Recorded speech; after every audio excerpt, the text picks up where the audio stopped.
Today's novel idea is this picture.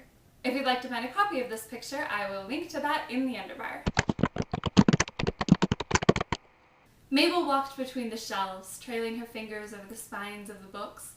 Even though she spent all day in the library, the mystery of rows and rows of bindings and pages never failed to entrance her.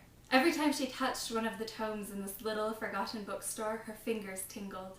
She turned the corner and nearly walked into a young man coming the other way. He had his nose in a book, his dark brow barely visible behind it. "Sorry," Mabel breathed, barely audible. The young man looked up, and she was caught in eyes as pale as spider's web, eyes that looked blind, though he'd just been reading text a moment before, so he couldn't be. "It isn't safe here," he whispered. "What?" Mabel pushed her glasses into place and peered at him. His eyes honed in on her, and she dropped her gaze to the floor with a blush. "You should leave," the man said. He squeezed past her and continued down the narrow aisle. Mabel watched after him, feeling out of her depth. This was not an unusual feeling for her when talking to a member of the opposite sex, but this was a different kind of bewilderment. Fear prickled inside her, and she decided it was time to leave.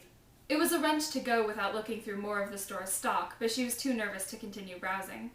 Of course, leaving wasn't as simple as it sounded. The shelves were so tall and close together that she couldn't see the door, and though she tried to travel back the way she had come, she kept running into dead ends in the form of bookshelves. She had thought the shop wasn't very large, but now it seemed to be a labyrinth. The young man's words echoed in her ears. "It isn't safe here." Was it an echo, or was he still saying it? She looked around but could see no sign of him. She wished he would come and show her the way out. She continued down yet another shelf, and as she passed, a thick purple volume fell to the floor. She jumped. Then, turning back, she picked up the book. Her whole hand tingled as she held the volume. Slowly, she opened to the first page. It was black as ink.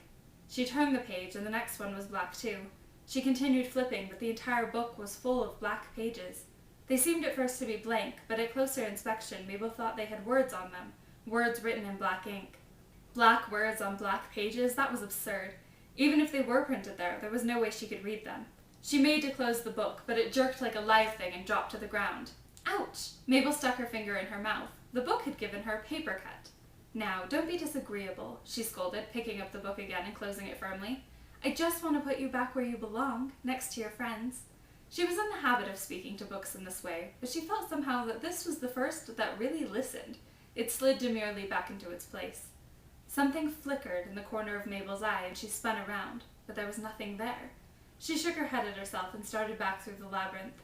At last she found her way back to the front door. "Come again," said the stout, cheerful woman at the desk. The next morning, as Mabel sat down to a breakfast of homemade cranberry muffins and lavender tea, she was surprised to find that same cheerful-faced woman on the front page of the newspaper. "Shop owner found dead of mysterious causes." "Oh my," Mabel gasped. She let her tea grow cold as she read the story. The woman, whose name, the article informed her, was Gloria Downing, had been discovered with a dark purple mark like a bruise on her neck. There was included an unpleasant picture. She'd been discovered at 6:45 p.m. by a customer. "Why, that's just when I was there," Mabel told herself. "To think, I might have been the last one to see her alive. Except her killer, of course." She shivered at the idea. A dark form passed over the bookcase against the wall. Mabel looked around, feeling a familiar prickle of fear. "Who's there?" she called, but no one answered. Snatching up her bag, Mabel raced out the door and into the morning sunshine, but the cold feeling of dread didn't leave her. Thanks for watching, and happy writing!